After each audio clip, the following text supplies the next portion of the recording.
Hello, wider listeners. It is once again that time of the week. What time of the week is it? Well, it's that time of the week where we dig underneath the headlines. We cut through the mainstream media's capitalist propaganda. We apply a deft leftist lens to issues at an international, national, and local level, and generally call out the establishment on its BS. This is the Hoodrat Strategist radio program, only on 89.1 WIDR Kalamazoo, your only source for political revolution.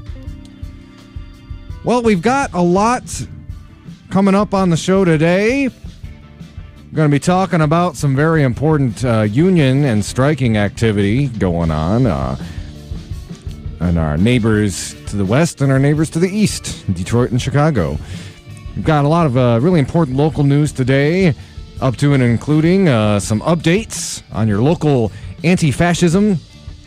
And it looks like the local county jail has kind of gone back on some promises they made about ICE holds. And we'll be talking about that later on in the show. Of course, as we start every program, I want to make it abundantly clear: the following thoughts, views, and opinions are not necessarily those of 89.1 FM, WIDR Kalamazoo, or Western Michigan University, no matter how well-informed or dope that analysis may turn out to be. So let's go ahead and start out. I said we were going to start with some stories related to local anti-fascism. So why don't we go ahead and start up? This is an update from last week, and this is some kind of personal on-the-ground reporting. This isn't cited from any article or anything. This is just, I was at O'Duffy's last Thursday night. Now, if you remember tuning in last week, we had Megan Dooley on the show to talk about her run-in with some of the Proud Boys and how doing her due diligence to make sure that they were not welcome in our fair city and, kind of track them, and was reciprocated with some harassment, some vaguely threatening messages, emails. I'm proud and happy to report that after the call was kind of put out, not only by WMUK, this radio show all over social media, O'Duffy's was packed to the brim with people ready to stand against fascism.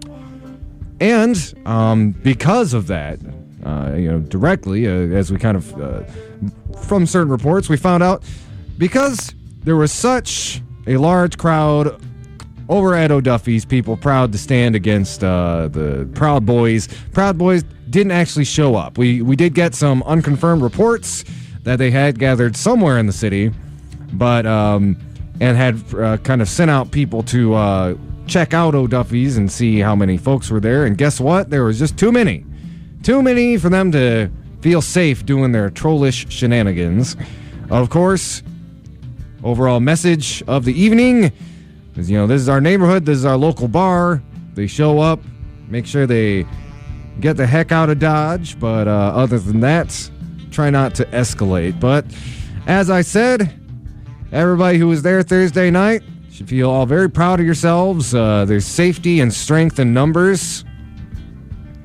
And when we all get together, we show everybody why, in particular, the Vine neighborhood is an anti-fascist neighborhood, although I would definitely say the city of Kalamazoo is also an anti-fascist city. As the whole tavern shouted at one point, Nazis go home.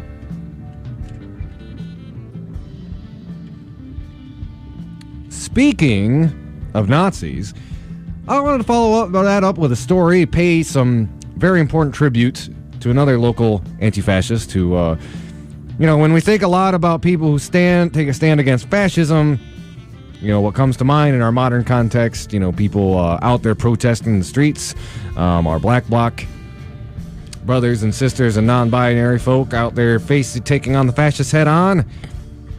all the important medics who show up to the demonstration, so on and so forth. But, something that gets very much forgotten, particularly in the rhetoric around Antifa, especially as we hear from the right and people like our dear president, is that America has a long, long history of anti-fascist activity going all the way back to the Second World War. And in particular, we have a lot of people living around here who directly took part in resistance to the Nazi regime. Again, they're getting a little bit older, but we want to pay tribute to one local hero in particular. This is from an article in MLive published today at 11:19 a.m. I'm just going to go ahead and read it. This is a woman from the Grand Rapids area. Dutch resistance hero deter Iman dies at 99. This is written by Michael Kranz. A woman credited with saving hundreds of Jews during World War II has died at age 99. Deter Iman died Tuesday, September 3rd, according to close friend and Rockford resident Chris Crandall. Funeral arrangements at Seymour Christian Reformed Church are pending. In 1994, Iman authored a book about her experiences titled Things We Couldn't Say, and frequently spoke around West Michigan about her book and her experiences. I have been blessed to know her for 13 years, and I'm just in awe at how many people have read her book and how many lives have been changed because of her story, Crandall said. I'm just absolutely blessed to have called her a friend. The longtime West Michigan resident was born and raised in the Netherlands and took part in the underground Dutch resistance against the Nazis after their invasion in 1940. During that time, she provided forged identification cards and shelter for Jews and others targeted for extermination. She also aided downed Allied pilots. The Dutch king, in a 2015 visit to Grand Rapids, called Iman one of our national heroes with the highest decoration of anybody in the Dutch resistance against the Nazis. And if you visit the MLive article, they have a whole gallery of photos of this woman, her being celebrated, shaking hands with other World War II vets / anti-fascists, and also being visited by various dignitaries. So, salute to you, dear Iman. Thanks for showing all of us the way, the path, and for doing the right thing in an extremely difficult situation. Being part of a resistance under a fascist regime is about as tough as it gets as far as people's organizing. And we should all be very grateful for the work that you put in into making the world just a little bit of a Nazi-free, her work towards making the world a Nazi-free place. And again, as an old man likes to say, the struggle continues, unfortunately. But hey, as I said, it's our turn. So, want to go ahead, while we are on the topic of local Kalamazoo news, we started off with some good news. We started off with some sad but inspiring news. Now, here is some bad news. So, this is about a local man named Diego. And Diego was basically kidnapped from his family by I should really summarize. So he was arrested by Kalamazoo Public Safety and then put in an ICE hold. Now, this is an important thing to bring up because Sheriff Fuller several months ago put into written policy, that the county jail would no longer be holding people on behalf of ICE, Immigration and Customs Enforcement. So what I'm going to do with this, again, I think my listening public, y'all understand why that's wrong. It's just wrong. That's awful. And definitely something that the county sheriff needs to be called out over. But as of today, this man is still in jail. And I wanted to read, this is actually from his GoFundMe page, but I'm going to read this in its entirety. It gives you a sense of who this man is, who his family is, and what is going on. It's created 5 days ago. We have a very good friend, a family of 4. In this community, they are very dear to our hearts. It is a mom, 2 little girls, and a dad. His name is Diego. They are an immigrant family. A few years ago, they were having a normal life. One of those days, the mom had a brain aneurysm. She had to be taken to the ER. She went into a coma for about a month. Doctors said that she wasn't going to make it, that she wasn't going to live. Diego did not believe he had lost her when the doctors told him the best thing to do was to take her off life support. He held on to his heart. He decided he wasn't going to unplug the cord. He was not going to lose his wife that way. He decided he was going to take care of his family regardless, his 2 little girls and his wife. For weeks, he was there in the hospital, right by her side, day and night, with las chicas, as he used to call the girls. And then one day, she woke up. She was released from the hospital in a difficult shape, unable to walk, to use the right side of her body, and difficulty speaking. She needed attention and care around the clock. Diego, as her husband, took care of her and their girls with such care, love, and compassion. He was there to cook for all of them, to bathe them, clean the house, and even brush and braid their hair. He has been the rock and support for the entire family ever since. Last Sunday, August 25th, he was arrested. He was in his own driveway in his home, sitting in his car, intoxicated.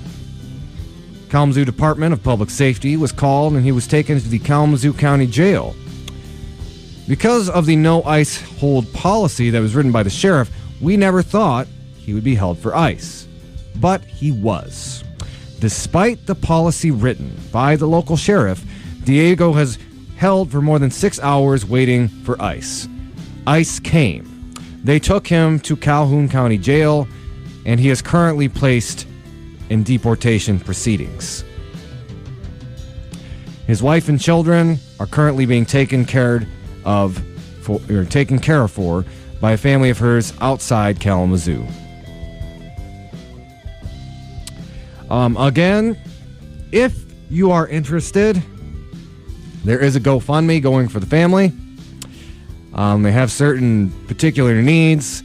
That includes attorney fees, a bond out of ICE detention, everyday needs for the family, trips to Kalamazoo for the wife's therapy, girls' back-to-school items, and many others. And again, you can find this Free Diego from ICE. It's got a GoFundMe page. Again, it is outrageous that the county sheriff and the county jail went back on the no ICE holds policy. And in particular, I remember about a year and a half back,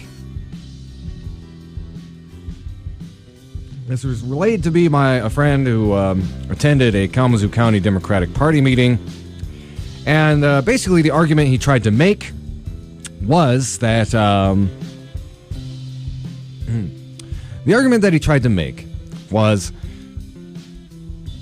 you know, the people that we hold for ICE, these are bad people. These are criminals, you know.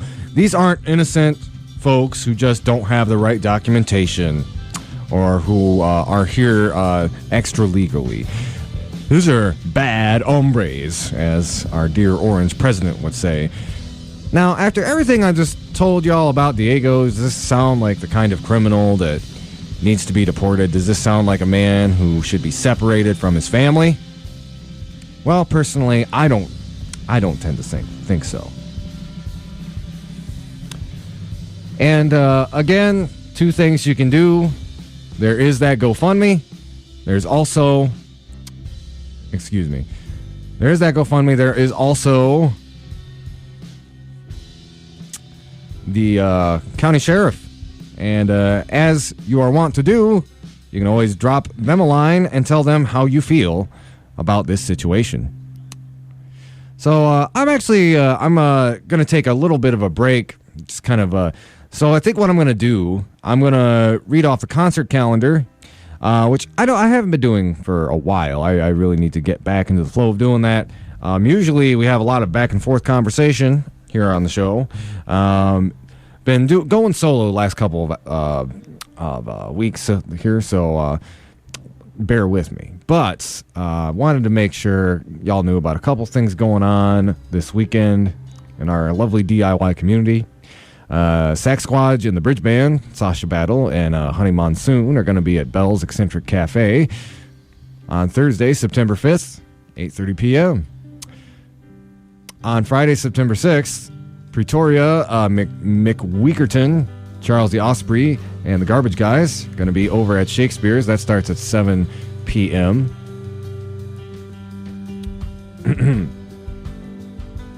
Also going on this weekend, just want to double check here.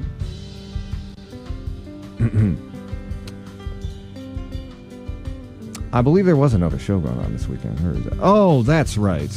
Hold on, let me dig it up real quick here. Also coming up this weekend, on Saturday night,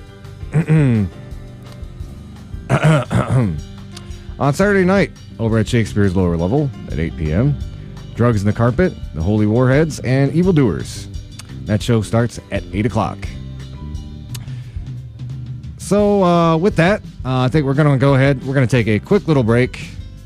When we come back, we'll have much more to talk about. Y'all listening to the Hoodrat Strategist radio program only on 89.1 WIDR Kalamazoo, your only source for political revolution.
Sorry, just a sec, folks.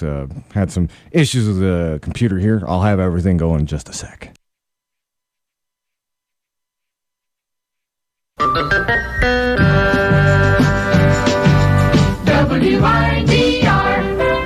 Kazoo Radio. Depression can take many forms. It can feel like static in your brain, or as if everything around you has lost meaning. It can debilitate even the strongest of people. 89.1 WIDR is here to tell you that there is help and a way to improve mental health. WMU offers counseling for all students in the greater Kalamazoo community at Syndicuse Health Center. There is no need for an appointment for first-time visits. Open counseling times are Monday, Tuesday, Wednesday, or Friday from 8 a.m. to 4 p.m. or Thursday from 10 a.m. to 4 p.m. Syndicuse is located at 1903 West Michigan Avenue, Kalamazoo. For more information, please call 269-387-3287 or visit www.wmich.edu/health center.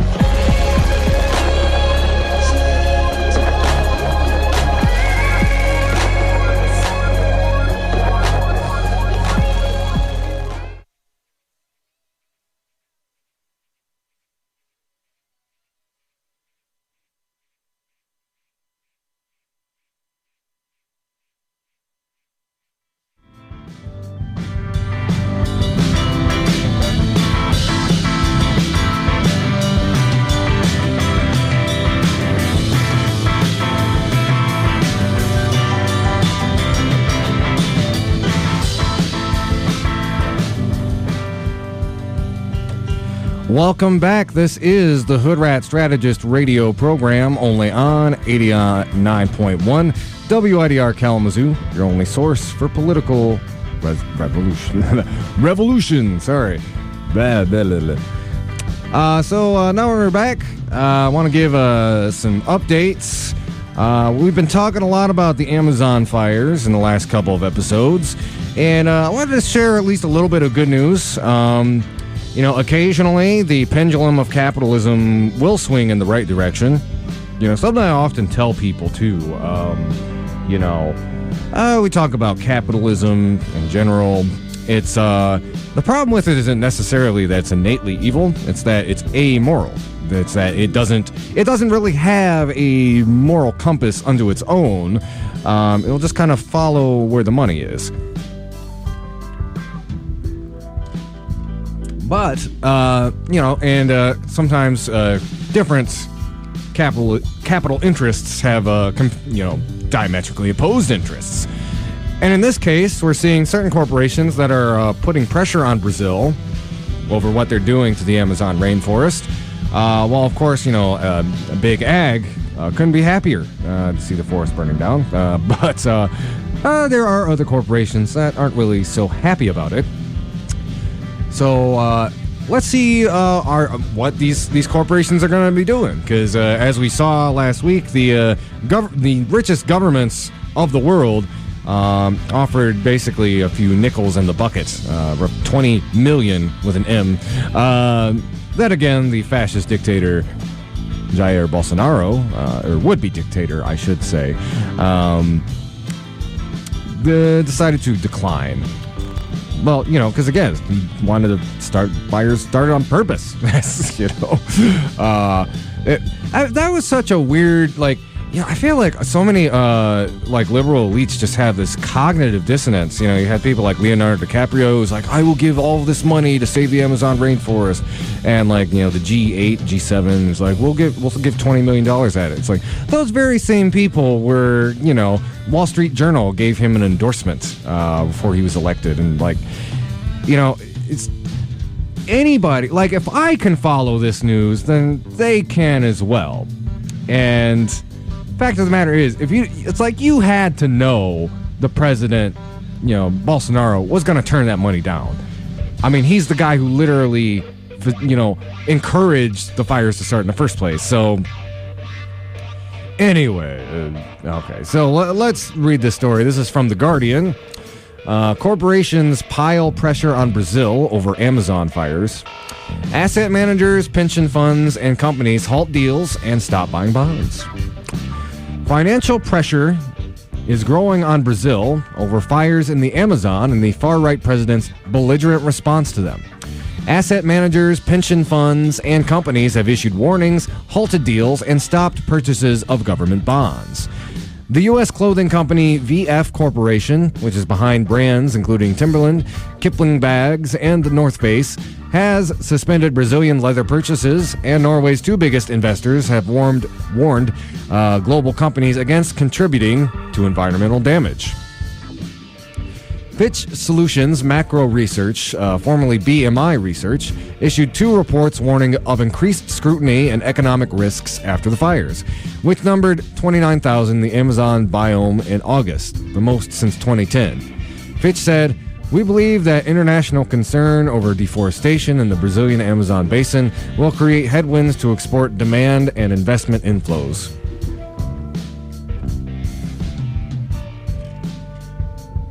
VF Corporation said less than 5% of the leather it used to manufacture goods was sourced from Brazil.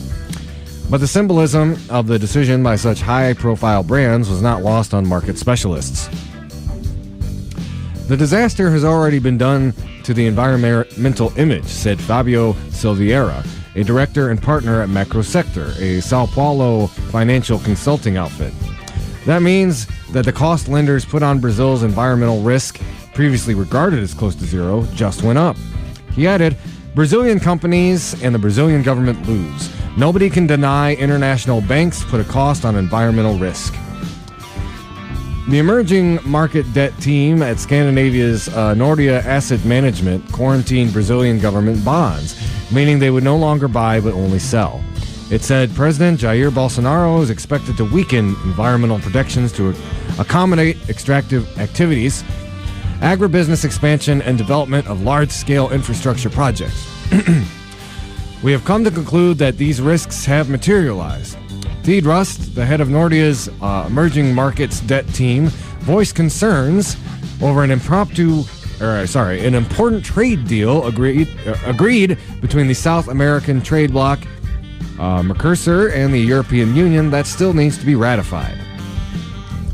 The Irish Prime Minister, Leo Varadkar, and the French President, Emmanuel Macron, who we've talked about him on the show before, talk about the wrong solutions to climate. Famously, the Yellow Vest protest started because of a crippling gas tax that he imposed on. It was basically a regressive tax, the poorest have to pay the most, while rich people really don't care, A few extra, euros per liter isn't going to matter much to the 1%. But I digress. The French president, Emmanuel Macron, involved in a diplomatic brawl with Bolsonaro. That means Bolsonaro, in a very Trumpian way, called him a bunch of names. Macron was like, the kind of presidential equivalent of like, "My word, how could you say such rude things?" Y'all know the drill if you've seen Trump talk back and forth with world leaders. Kind of see how that goes. Anyway, they had a diplomatic brawl after leading a G7 plan to donate $20 million to Brazil, which again is woefully, embarrassingly small amount, which Bolsonaro rejected, have threatened to derail it. The link European politicians make between the Mercosur trade agreement to the fires is relevant. It also makes us very cautious, Roost said. The EU was Brazil's second biggest export market last year after China, with 17% of the total value, according to Fitch Solutions and TradeMap. China took 27%. The U.S. was third with 12%, and the Middle East represented 6%. Norway's biggest investors, store brand ASA and the pension fund KLP, which according to Bloomberg manage about $170 billion in assets between them, both began contacting companies to ensure they did not contribute to environmental damage after the fires. Jeanette Bergen, KLP's head of responsible investments, said, "If there's evidence that we invested in companies that contribute to develop new deforested land or deforest areas, we will withdraw from investments." Such reactions, while far from the generalized Boycott Brazil campaign some environmental activists have been calling for, are bad news for a country still struggling to recover from its worst recession in decades and battling 12% unemployment. In a live broadcast on Facebook on Thursday night, Bolsonaro highlighted data released that day showing a better-than-expected 8.4% growth in Brazil's GDP in the second quarter of that year. He also pointed to a trade deal Mercosur had agreed with EFTA, the European Free Trade Group formed by Switzerland, Norway, Iceland, and Liechtenstein. And he made it clear he had no plans to change tack on the Amazon, i.e. burn it down. Bolsonaro has trumpeted the public support he has received from Donald Trump, his congressman's son Eduardo Bolsonaro, and the foreign minister Ernesto Araújo were due to meet the U.S. president on Friday. And you know that Trump supports all this 100%. You know, spoiler alert, I'm sure that's a shock to most of you, but not. If you can detect the sarcasm in my voice, there it is. Fabio Alperowicz, the founder and portfolio manager at the Sao Paulo brokers Fama Investimentos, said Bolsonaro's words and actions suggested the government will not change direction. Alperowicz's firm does not invest in companies doing business in the Amazon, but 80% of his clients are foreign institutions and pension funds, and he said many had been in touch to express concerns. Brazilian financial specialists raise concerns about what might come next.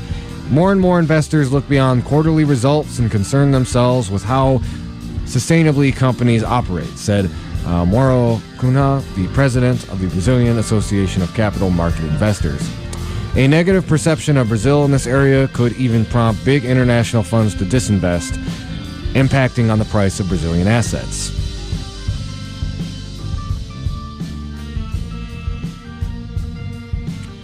So, just wanted to give you a little glimmer that there are some people who, not really down with the whole, pillaging and burning of the Amazon rainforest. Again, it's a very soft push. What the scale of the crisis at hand, there's a I don't know if you call it a meme, but it's a post that's been making the rounds around social media. What should really happen is the countries of the world, basically show up with firefighting gear to put out all of the fires, and if Bolsonaro has a problem with it, declare war, because it is, as we've mentioned on the show before, very much the lungs of the planet. Somebody did raise a point to me. Technically speaking, much of our oxygen comes from ocean algae, which also is at risk. But the rainforest has an important role in not only producing oxygen and sucking in CO2, but also does help make our air a bit cleaner. It helps scrub it. So, yeah, it's really, really bad. It's the rainforest is critical if we're going to basically face climate change in any sort of survivable extent. And again, as we have heard, another fifth of it burns down, it could very well be game over. And it sounds very much like President Bolsonaro intends to do exactly that. Very nervous times to be living in, folks. Nervous indeed. So I'm personally going to give my voice box a little bit of a break here. We're going to play a clip from Democracy Now! While we are on the subject of climate change and climate-related issues, we're going to talk a little bit about Hurricane Dorian and just the devastation that has occurred in the Bahamas. It is really, really bad. It's a Category 5 hurricane, and it was very, very slow moving over the Bahamas. And this report from Democracy Now! Is going to talk about some of the devastation and also how it ties in to the climate crisis. So, again, giving my voice a little bit of a break, let's listen to Democracy Now! Reporting on what is going on in the Bahamas. We begin today's show in the Bahamas. It is a scene of utter devastation after the Category 5 Hurricane Dorian ravaged the island nation. Residents of Florida, Georgia, and the Carolinas are now bracing for the storm, which has been downgraded to a Category 2. The official death toll in the Bahamas is at 7, but is expected to rise. On the islands of Abaco and Grand Bahama, as many as 13,000 homes have been destroyed or heavily damaged. Rescue efforts have been hampered by widespread flooding. Some reports say 70 to 80% of the affected areas remain underwater, including the Grand Bahama International Airport. This is Bahamian Prime Minister Hubert Alexander Minnis. We are in the midst of one of the greatest national crises in our country's history. The government will bring to bear every resource of state possible to help the people of Abaco and Grand Bahama or any other island nation that's necessary.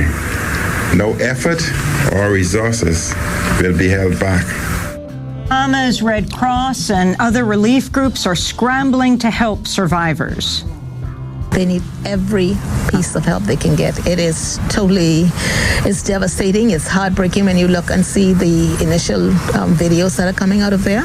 And so we know from what we've been seeing and hearing that this one will require the help of all persons. We go now to the Bahamas, where we're joined by two guests. Crystal DeGregory is with us, a professor who was born in the Bahamas, now serves as the director of the Atwood Institute for Race Education and the Democratic Ideal at Kentucky State University.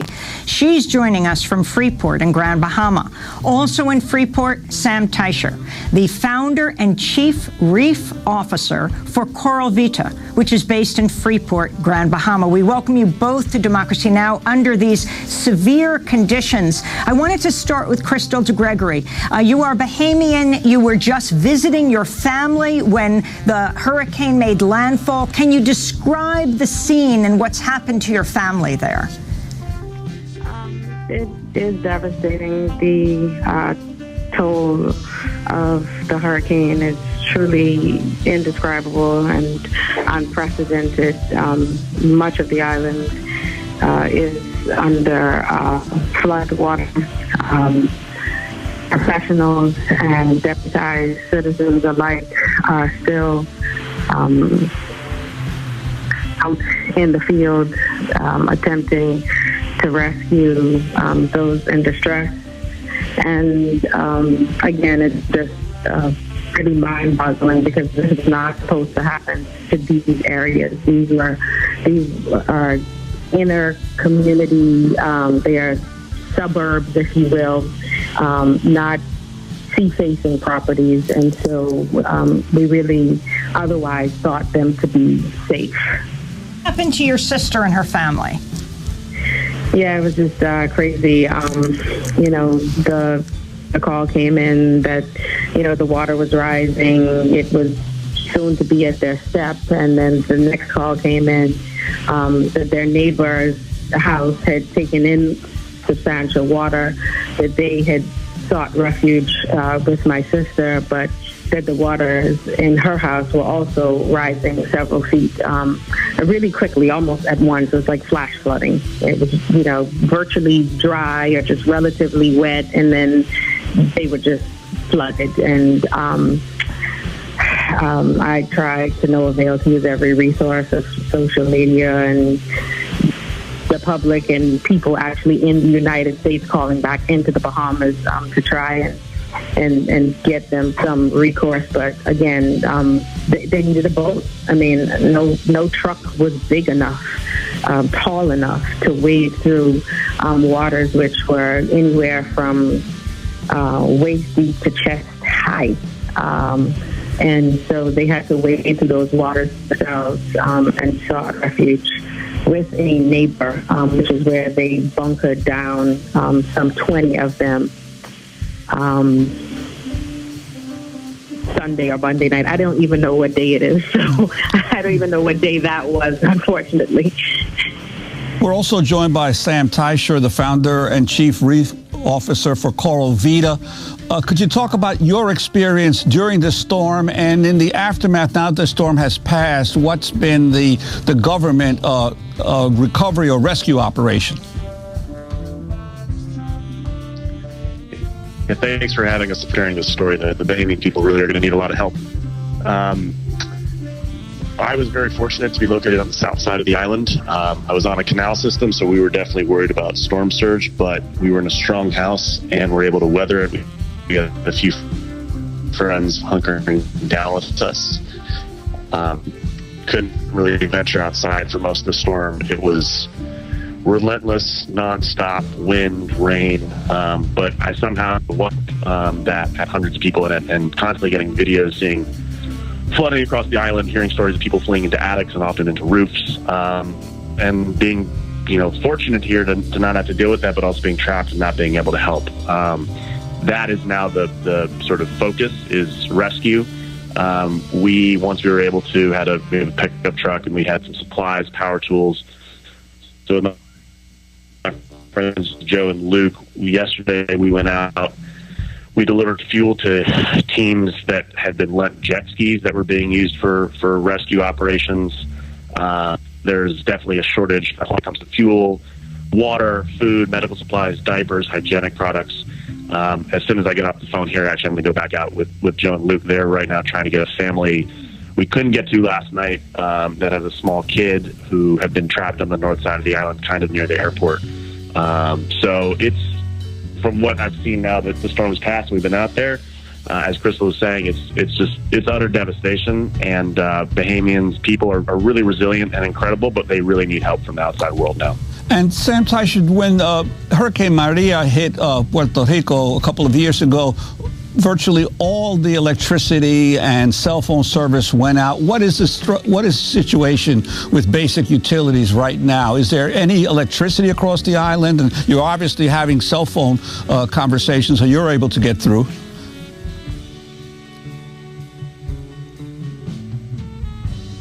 Sam, did you hear me? Oh, well. Yeah. Hello, are you there? Yes, we can hear you now. Yeah, I asked about the situation with utilities, with the internet, with electricity, with cell phone service. Well, it was a good example of connectivity there. I still don't have power at my house. Had backup storage units that I've been able to charge my phone, and our neighbor has a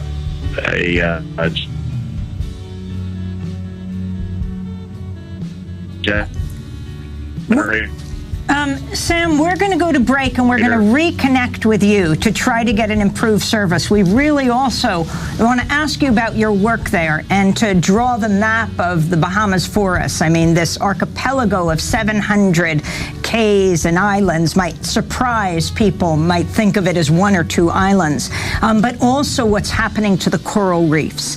Sam Teicher is founder and chief reef officer for Coral Vita, based in Freeport, Grand Bahama, and we're also on the phone with Crystal DeGregory, who is a Kentucky professor, Bahamian by birth, visiting her family when the storm struck. Stay with us. Mother Earth suffocating. Oh yes. Living. Have a breath. Step. Global war is giving up. Yes. Now, democracynow.org, The War and Peace Report. I'm Amy Goodman with Juan Gonzalez. Bahamas have been devastated by the Hurricane Dorian, Category 5. Crystal DeGregory still on with us from Grand Bahama, historian at Kentucky State University, caught in Grand Bahama in Freeport when she was visiting her family, and Sam Teicher, founder and chief reef officer for Coral Vita, which is also based in Freeport, Grand Bahama. We're going to try this again, Sam. Describe the geography and also your work there, the coral reefs. There's 24-hour-a-day coverage of this devastation of the hurricane, but almost never do they mention the issue of climate change. Yeah, you're spot on, Amy. I mean, this is a climate emergency right now. There's hundreds of islands throughout the Bahamas, often very low lying. And the whole reason I'm down here with my team is because we're at a state where we have to grow corals to restore dying reefs. Obviously, the best thing to do is to stop killing them and other ecosystems, not only for their ecological wonder and supporting, marine life around the world, but in cases like hurricanes, they shelter coastlines from storms. A healthy coral reef reduces wave energy on average of 97%. So we came down here to build our first coral farm. It was totaled. We're going to have to rebuild it. Obviously, the priority right now, though, is helping people. So, yeah, Earth is a living planet. the ecosystems that support us all are dying right now. And ultimately, that really affects us because coral reefs, mangroves, forests, you name it, they provide people with food, clothes, and shelter. So we're going to also go here. We plan to do this work all around the world. There are lots of people doing coral reef restoration, and that's kind of the state we're at right now. We need government, industry, the media to help solve climate change. But in the meantime, since they're often failing in that regard, need to sort of jumpstart a restoration economy that can help repair these ecosystems that take care of all of us. And Crystal DeGregory, I wanted to ask you, so far we've been hearing that the death toll is at 7, but given the devastation, the photos we've seen, it seems very likely that number will grow. How do you assess how the government prepared for the storm, and then how they've been acting in the first 24 hours or so after the storm finally left the islands? We always think that people can do a better job, and there is perhaps room for improvement. I personally believe that it is likely that the death toll is higher than initially reported, but we have to remember that we were amid a storm bearing down on a neighboring island, and the panic that would have ensued from reports of mass death would not have helped those who face Dorian's wrath here on Grand Bahama to endure it any better. We will just see in the days to come. I'll say that, whereas I could say that, the government's response perhaps could be better, there could not have been a better response from scores of young Bahamians who are using social media in ways never before seen in previous disasters to rally help, both immediate for those seeking rescue, as well as long-term in terms of letting the world know that we do in fact need their help. On Tuesday, a spokesman for the UN Office for Disaster Risk Reduction, Dennis McLean, warned that the intense hurricanes in the Atlantic in recent years are linked to climate change. This is the fourth consecutive year that we have witnessed an extremely devastating Atlantic hurricane season, including Category 5 hurricanes like Dorian. The sequence cannot be divorced from the fact that these last 5 years have been the hottest ever recorded because of the continuing rise in greenhouse gases in the atmosphere. Hurricane Dorian crystallizes the existential threat posed to small island developing states by the ongoing climate emergency. This is an enormous humanitarian and development challenge for the Bahamas. So that is the spokesperson for the UN Office for Disaster Risk Reduction. And Sam Teicher, you are from the United States. You live in the Bahamas, on Grand Bahama, as you try to restore the coral reefs. What does it mean to have the President of the United States right next door denying climate change? What kind of effect does that have on the islands of the Bahamas, if it does? Well, first, I do want to just echo what Crystal said, and the Bahamian people have really rallied to help people out here. So tremendous credit to them, and the priority really is on help and relief and rescue right now. If I had a country club along the Florida coast, I would want a coral reef that's healthy off of it, because if nothing else, it's going to lower my insurance rates because it's going to reduce storm damage. So you can think about it from an economic perspective, public health perspective, a humanitarian, ecological, national security. Coral reefs, the Arctic, the Amazon, all these ecosystems, and ultimately the impacts of climate change affect people everywhere. So I would really encourage the president to take better advice from better people. I think he has the ability to change his mind and to really use the resources and influence and power of a country like the United States to do the right thing, because climate change is a clear and present danger to all of us. We want to thank you both for being with us. Sam Teicher is the founder and chief reef officer for Coral Vita, which is based in Freeport in Grand Bahama, one of the most devastated islands of the Bahamas right now, along with Abaco. And Crystal DeGregory, historian at Kentucky State University, went home to the Bahamas to see her family when Hurricane Dorian struck. This is Democracy Now! Of course, we'll continue to cover this story. We'll be covering Climate Week here in New York, as well as the UN Climate Summit that's taking place. This is Democracy Now! I'm Amy Goodman with Juan Gonzalez. Well, we're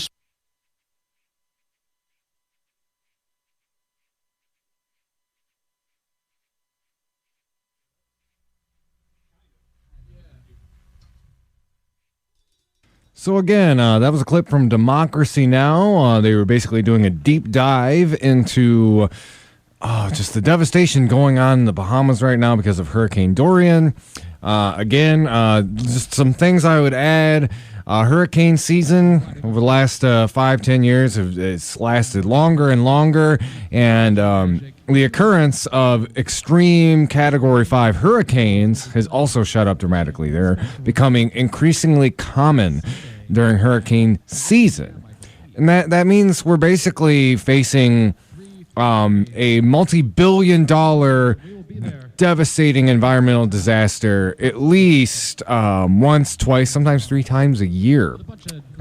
Again, every summer, every summer through early fall, we're seeing this. And yep, unfortunately, as with many climate issues, it's one of those fun problems that's never, ever, ever going to get better in our lifetime. Hooray.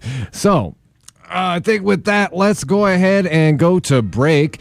Y'all listening to the Hoodrat Strategist radio program only on 89.1 WIDR Kalamazoo, your only source for political revolution.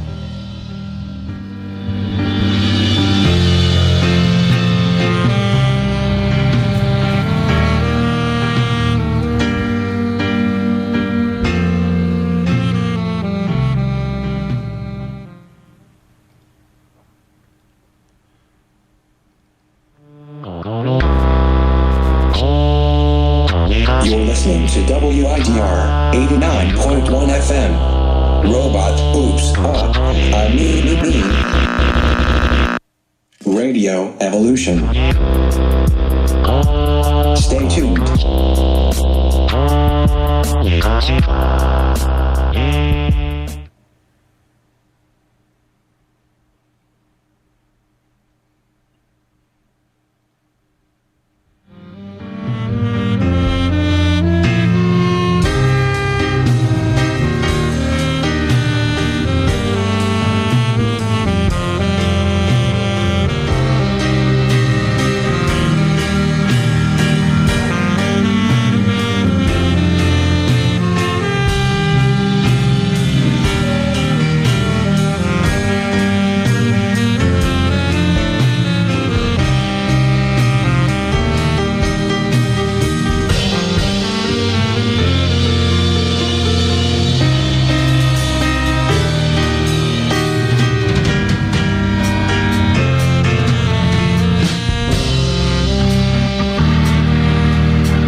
everyone out there in Radio Land. We are back. This is the Hoodrat Strategist radio program, only on 89.1 WIDR Kalamazoo. So we got a couple stories coming up from the World Socialist website in regards to some labor struggles going on in our neighbors in Chicago and our neighbors in Detroit. And we've got another Michigan story that it's kind of a bit of a depressing state of affairs. It really speaks to this is the state of the world now. This is the world we live in. A $48 million Michigan high school is designed specifically in mind to thwart active shooters. And, I think I saw there was a meme going the rounds about this, just kind of like one of those, like, how depressing is it that we're literally building up high schools with mass shootings in mind, rather than, I don't know. There's a lot of, tangible solutions to this problems that are not being pursued. Some common sense gun legislation, even though I talk a lot about being, the Socialist Rifle Association and stuff, there are some common sense things that I think should be pursued. Not to mention, excuse me, basically trying to put in the work to determine what psychological and economic forces are at play to create these mass shooters and solve those problems. Again, solve those problems at the root. But no, in the meantime, let's design our high schools to deter mass shootings. Oh, good Lord. So this is written by Justine Lofton. It's published today, actually, around noon. I'm going to go ahead and read from the article just so you get a picture of what a high school built to thwart mass shootings actually looks like. Excuse me. Natural defenses against potential active shooter situations are built into the design of a new high school in West Michigan. The $48 million Fruitport High School was designed with the threat of active shooters in mind, said Fruitport Community Schools Superintendent Bob Zimoniak. If, God forbid, there ever is a shooting event at the high school, there are built-in places for students and staff to hide because design elements shorten sight lines and provide quote-unquote shadow zones, he said. It's important to do this work in such a way that is not a constant reminder of the potential of an active shooter, Zimoniak said. We want students coming to school excited to learn, not in fear of what could happen because of an active shooter. Construction began in March of 2018, shortly after the February 14th, 2018 shooting at Marjorie Stoneman Douglas High School in Parkland, Florida that killed 17 people and injured 17 more. The mostly new high school is expected to be finished by August 2021. It is about 50% finished. The need for a new high school was not driven by a need to increase security, Zimoniak said. During the design process, as many security measures as possible were incorporated. A visitor to the school would not know they were looking at security features, Zimoniak said. Our design ensures that the school is warm, inviting, and an awesome place to learn. Yeah, awesome. Except you're constantly reminded that, hey, we live in a country where mass shootings is such a common problem that they're literally built-in contingency plans into the infrastructure of our high schools. Anyway. The building was designed by Grand Rapids-based firm Tower Pinkster Architecture, Engineering, and Interiors. Security features include curved corridors to reduce the line of sight, winged walls constructed into corridors to provide cover for students and staff in the event of an active shooter, shatter-resistant film on all glass that could provide access to students if broken, wireless locking systems that can lock down a building through a cell phone app, lockdown compartmentalization to minimize an active shooter's mobility through the building, and wing walls in classrooms to create shadow zones that cannot be seen from the hallway. There have been 160 active shooter events in American schools since 1972, according to Center for Homeland Defense and Security. There were 11 in 2018 and about 4 so far in 2019. A database by the Washington Post concludes that more than 228,000 students have been exposed to gun violence during school since the Columbine High School shooting in Littleton, Colorado on April 20th, 1999. It is only responsible that we do what we can to minimize the harm done should, God forbid, an active shooter come to one of our schools, Zamoniak said. The features do not require training, but provide a natural defense, make sense, and would be quickly utilized for protection. The district includes 5 school buildings, each of which has a new security vestibule to manage access throughout the school day. Earlier this year, the district was granted about $441,000 from the Michigan State Police for school safety. The grant funded the wireless locking system that can remotely lock every door in each building with the push of a button, the shatter-resistant window film, and signs to help first responders navigate through buildings. Fruitport students return to school on Tuesday, September 3rd. Several portions of the new and renovated high school are in use, including the art room, engineering and drafting room, a varsity locker room, the weight room, and 10 science classrooms with expanded lab space. The project will create a 75 to 80% new high school in the same location, 357 North 6th Avenue, as the original 1950s building. Portions that were added in the 1990s are being incorporated into the new school. The plan involves demolishing and constructing in phases. Funding comes from a voter-approved 30-year, $3.9 million bond issue from 2016. It is expected to generate about $50.6 million for high school construction and minor improvements, including security at other buildings. So, again, I wanted to just kind of... That is the world we're living at right now. Oof. And yeah, it's, again, Fruitport, Michigan. So, again, the root of this problem needs to be addressed. And it's, I think it seeks, capitalism has a way of that. It wants you to ignore it's, they're not simple problems, or simple, in nature to correct, but they are fairly simple to identify. A good comparison, I've seen some articles bouncing around about plans to dim the sun, or an idea to get submarines in the ocean to produce more ice. It sounds cartoonish. It's by the very same kind of centrist Democrats that, look at the Green New Deal and ask, well, how are we going to pay for it? Oh. So they'll come up with these wacky, Mr. Burns blocking the sun cartoon solutions rather than the actual simple solution. We've got to get rid of the fossil fuel industry. We have got to end fossil fuel capitalism in order for the planet to survive. But again, that's a solution that's simple on paper, but very hard to address because, again, the tendrils of finance capitalism and fossil fuel capitalism have their tentacles just about everywhere on the planet. And it's why they still are in charge, why David Koch's think tanks brainwashed part of a generation into thinking climate change doesn't exist. It's why the G7 offers a paltry $20 million to save the Earth's life insurance plan from a hyper-capitalistic fascist who wants to destroy the Earth's lungs so that farmers in his country can grow burgers for all of us nice Americans to eat at our fast food restaurants.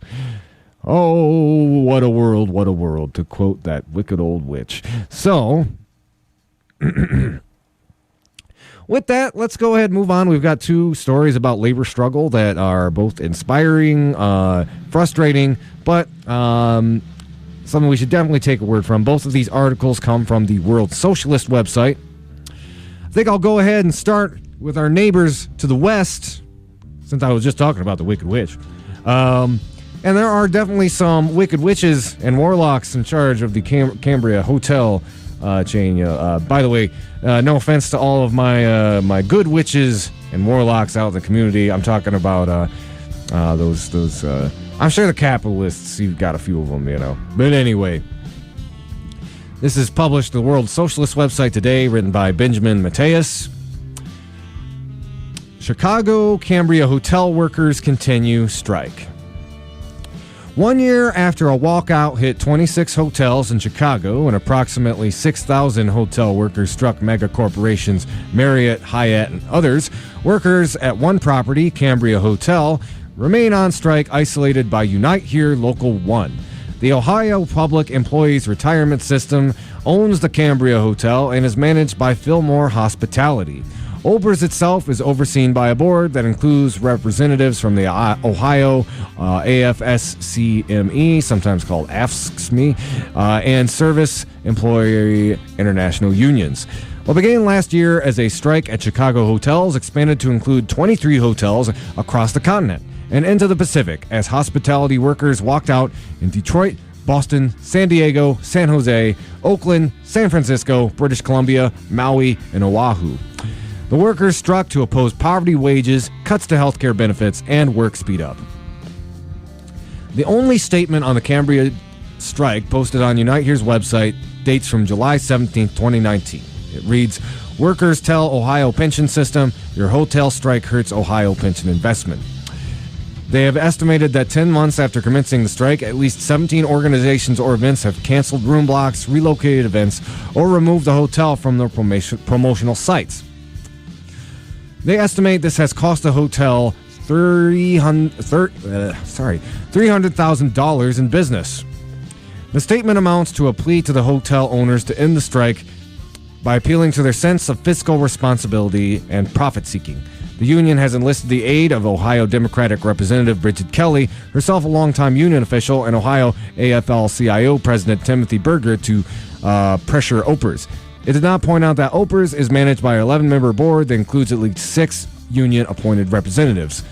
So both of these articles that we're going to talk about, basically they take the side of there's a lot of union organizing, workers organizing, sometimes wildcat organizing, that bucks with the interest of a lot of people who are higher ups in the union, who actually run a lot of these bigger, more institutional unions. It speaks to a much larger problem when we do the analysis of a lot of the larger labor unions that exist today are very complacent and complicit with the bosses. And this, I would recommend everybody read, there's this great book, The Life and Death of American Labor, that goes over this kind of transition from more militant-based union organizing to a union organizing where the leaders of the unions are very much try to just placate the bosses and prevent actual strike activity from occurring. But as we've seen across the country, there is very much a conflict between these more kind of centrist, tamed union, larger union, union organizers and the actual members of these unions who are striking for better working conditions. So anyway, I'll go ahead and get back to the article. The Cambria Hotel in Chicago is part of Choice Hotels International, one of the largest hotel chains in the world. It franchises 7,005 properties in 41 countries. Its revenue in 2017 alone totaled over $1 billion. It is ludicrous to assume that losses at one hotel will make much of a dent in its budget. On August 31st, 2018, contracts covering approximately 6,000 Chicago hotel workers expired. Earlier in the month, workers had voted nearly unanimously to authorize a strike. Given the explosive mood amongst the hotel workers, many of them immigrants and heavily exploited, Unite Here initiated the action 1 week later to allow workers to let off steam. In total, cooks, servers, bellhops, bartenders, doormen, housekeepers, and other service staff at 26 hotels took part. They demanded better health insurance, higher wages, improved staffing, and job security. Workers were particularly angry over the hardship they faced during the winter months when tourist season has passed and hundreds are laid off and lose their health insurance. Almost 2 weeks into the strike, Unite Here suddenly announced that an agreement had been reached with about 7 hotels in Chicago. The hastily announced sellout came on the heels of powerful strike votes by Marriott Hotels workers across the country. The union had to work quickly to prevent workers in Chicago from linking their struggle with others in the hospitality industry. In rapid succession, the union came to agreements with the other hotels and brought the strike to an abrupt halt. The companies claimed they were taking steps to address workers' grievances and employees were sent back to work. However, only the Cambria hotel workers held out and remained on the picket line. As part of the agreement, Unite negotiated with employers. Cambria Hotel sought to increase workers' workload. Fillmore Hospitality wanted to increase the number of rooms the housekeepers cleaned from 13 rooms today to 15, which it said was standard in Chicago. As management's attorneys explained, the hotel aimed to save $220,000 per year in labor costs. Workers at Cambria refused to accept the cost savings made at their expense. Our hearts and solidarity goes out to the Cambria organizers. And actually, when I mentioned this in the chat, again, former co-host Nora mentioned that it's actually right down the work from her, and she sees those hotel picketers out there just about every day. So I will be right back. I'm really sorry, folks. I need to get some water, clear my throat, so I can get to this next article without sputtering a whole bunch. Sorry, my throat's a little dry today, kind of sore. It's been hard for me to power through some of these articles. So give me just a moment. I will be right back. Enjoy the sounds of Quantum Fleek while I'm out getting a delicious and tasty beverage.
Hello, everyone. I am back. This is the Hoodrat Strategist radio program.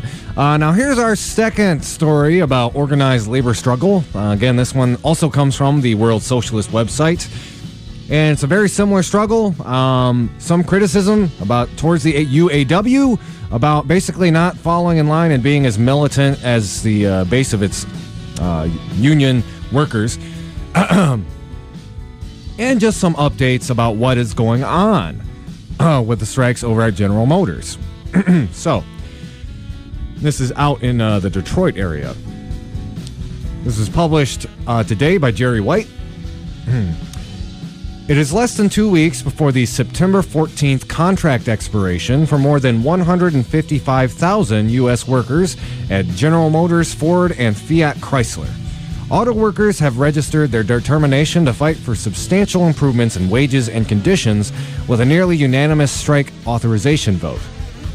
According to totals released by the United Auto Workers Tuesday, GM workers voted by 96.4%, Ford workers by 95.98%, and FCA workers by 96% to walk out when their contracts expire.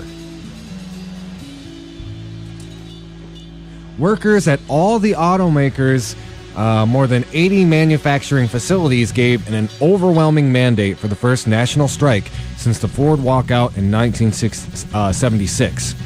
And we should really keep a lot of track of how this story develops, because this could turn into a big national story very soon.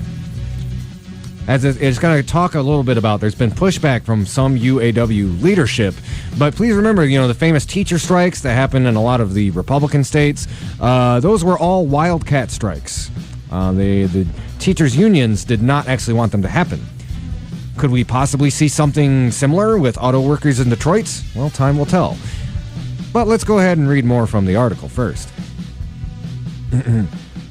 This included a 96% vote in GM's Detroit Hamtramck plant, which GM has threatened to close in January. Like other sections of workers in the U.S. and internationally, auto workers have suffered a decline in real wages over the last decade, even as the transnational auto workers have enjoyed a record profit, or transnational automakers, have enjoyed a record profit boom. The militancy of auto workers has been heightened by revelations that top officials in the UAW were paid millions in bribes to sign pro-company agreements. Just after the release of the vote totals, UAW President Gary Jones, whose Detroit area home was raided by the FBI last week, announced that the GM would be the union's target for a deal that would set the pattern for Ford and Fiat Chrysler. Up until the mid-1970s, being designated as the lead company in UAW negotiations generated anxiety in corporate boardrooms over a potentially crippling strike and a deal that would significantly raise labor costs. That dynamic, however, has been turned onto its opposite. The companies virtually fall over each other to be the UAW strike target, knowing full well that the first company will get a deal from the UAW most closely tailored to its profit needs. This is the third time in the last 4 contract cycles, 2007, 2011, and 2019, that GM has been chosen. In each contract, the UAW has colluded with the auto bosses to roll back workers' wages and conditions. In 2007, the UAW called a bogus 2-day strike at GM and a 6-hour strike at Chrysler, dubbed Hollywood strikes by workers, because they were merely for show. Afterwards, the UAW signed a transformational agreement that introduced 2-tier wages and paved the way for the elimination of tens of thousands of higher-paid legacy workers. 2 years later, in 2009, the UAW collaborated with the Obama administration to reopen labor agreements during the government restructuring of GM and Chrysler and rammed through sweeping concessions. The wages of all new hires were cut in half, and the 8-hour workday was abolished.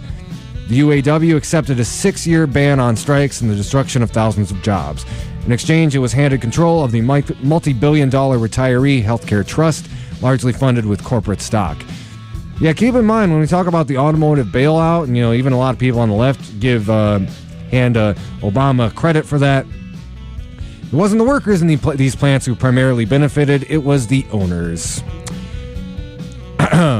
In 2011, the UAW signed a deal with GM that expanded the number of second-tier workers and provided no wage or pension increases to workers who had suffered a pay freeze since 2003. The 2011 UAW GM bargaining committee included Dennis Williams, Joe Ashton, Michael Grimes, and Jeff Pietrzik, all of whom have either been indicted or implicated in an illegal multi-million-dollar kickback scheme involving the UAW GM Center for Human Resources.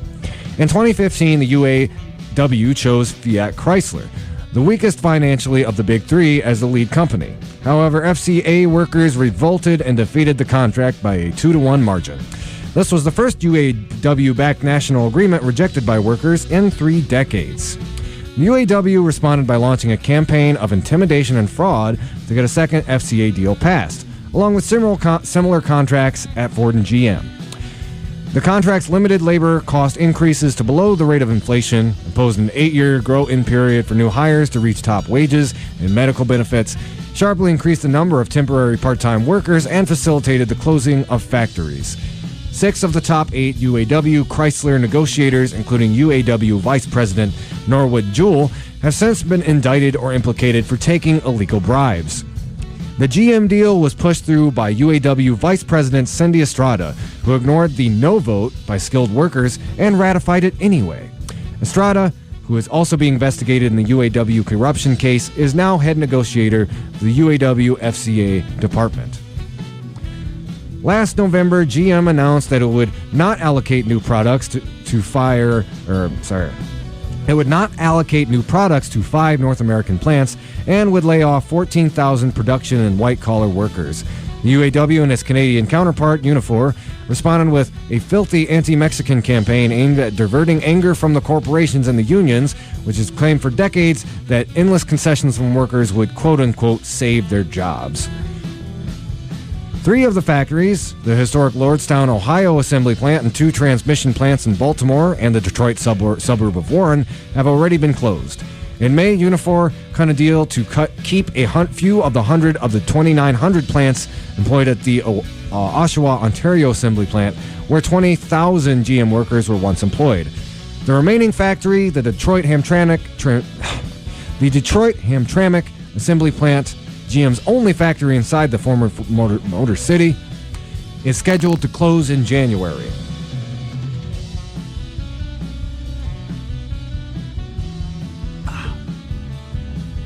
There is little doubt that the UAW and GM will use the plant and other factories working below full capacity as a carrot and a bogus plant-saving deal attached to even deeper concessions. In a November 29, 2018 article, the industry publication Automotive News laid out this exact scenario. After complaining that many UAW members want more raises, more profit sharing, more everything, reporter Michael Wayland wrote that the plant closing announcement would change the narrative from members wanting more to potentially just wanting to save jobs in plants. The closings, Wayland said, could also be a blessing in disguise for UAW leaders who are fighting an internal battle with members following a federal corruption scandal. If union leaders can save 1, maybe 2 plants, they could be seen as heroes instead of company pawns. Any deal to keep a factory open, however, would come at a huge cost to workers, he wrote, adding, expect GM to demand untraditional employment practices such as an increase in temporary subcontracted or outsourced workers. GM officials complain that they have the highest all-in labor costs of the 3 Detroit-based automakers. While it currently has about 4,650 temporary workers, or 10% of the 46,000 workers in the U.S. hourly workforce, it wants far more. According to the industry website, the Detroit Bureau, Chuck Stevens, GM's former chief financial officer, who retired last year, told analysts 2 years ago that the company wanted to have 50% of the work in GM's factories done by temporary labor. This would allow GM to sharply reduce labor costs and quickly close more plants as sales fall in the event of a widely expected global economic downturn. The current negotiations are not between 2 adversarial parties, but a joint conspiracy by the UAW and the auto companies to further impoverish auto workers. To defeat this conspiracy, auto workers have to take the conduct of the struggle into their own hands by forming rank-and-file factory committees to prepare a national strike to overturn all of the concessions handed over by the UAW. The corrupt bargaining committee should be thrown out and replaced by a committee of the most militant and trusted workers committed to fight for the demands of workers, including abolishing the 2-tier system, converting all temporary and contract workers to full-time employees, their hiring of all laid-off workers, and 40% wage increases. And again, it goes on to talk a little bit more about kind of the world socialist prescription to this problem. By the way, if you want to read the full article that I just read most of, honestly, you can go to the World Socialist website, wsws.org. And again, the headline of that article, after 96% strike vote, UAW picks GM workers to try to push through first concessions contract. So I don't have much else to talk about, and honestly, y'all, my voice is really dying today. I'm not sure what it is. Hopefully I'm not getting a cold or something. So we're gonna play a quick bumper, and then I think when I get back, we'll do the concert calendar, and then we'll go ahead and wrap her up. Y'all are listening to the Hoodrat Strategist radio program, only on 89.1 WIDR Kalamazoo, your only source for political revolution.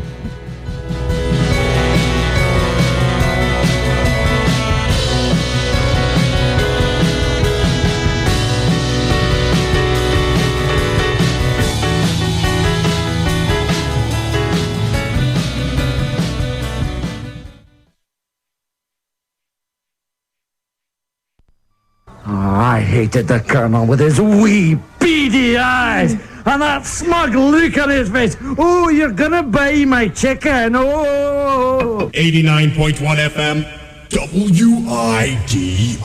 Dad, how can you hate the Colonel? Because he puts an addictive chemical in his chicken that makes you crave it fortnightly, smartass. Kalamazoo.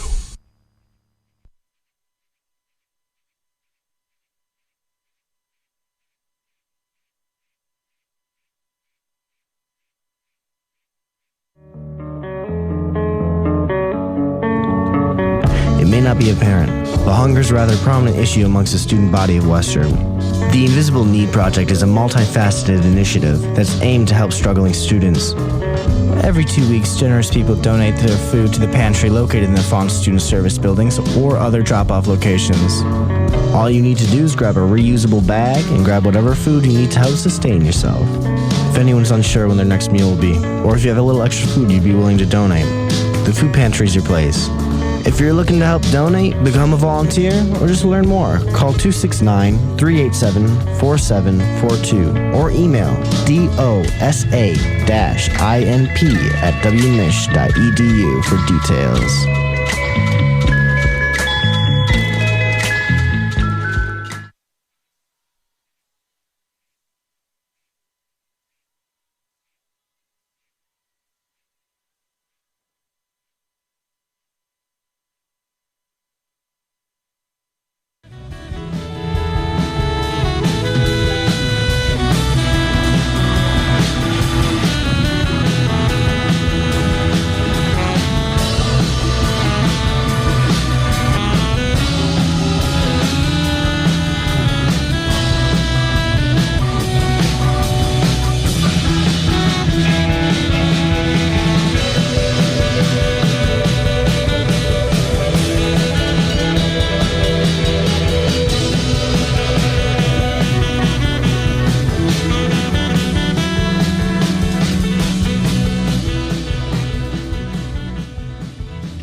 Hello, everybody.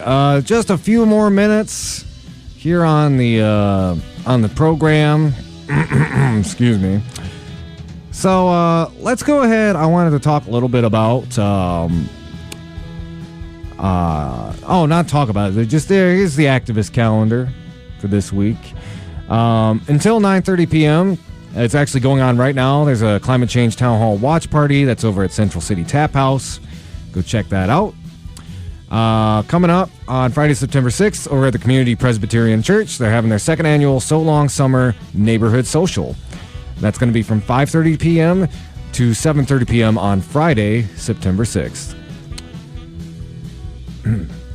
On Monday, September 9th, 6 p.m. over at the Invisible College, Kalamazoo Socialist Party doing their weekly meeting.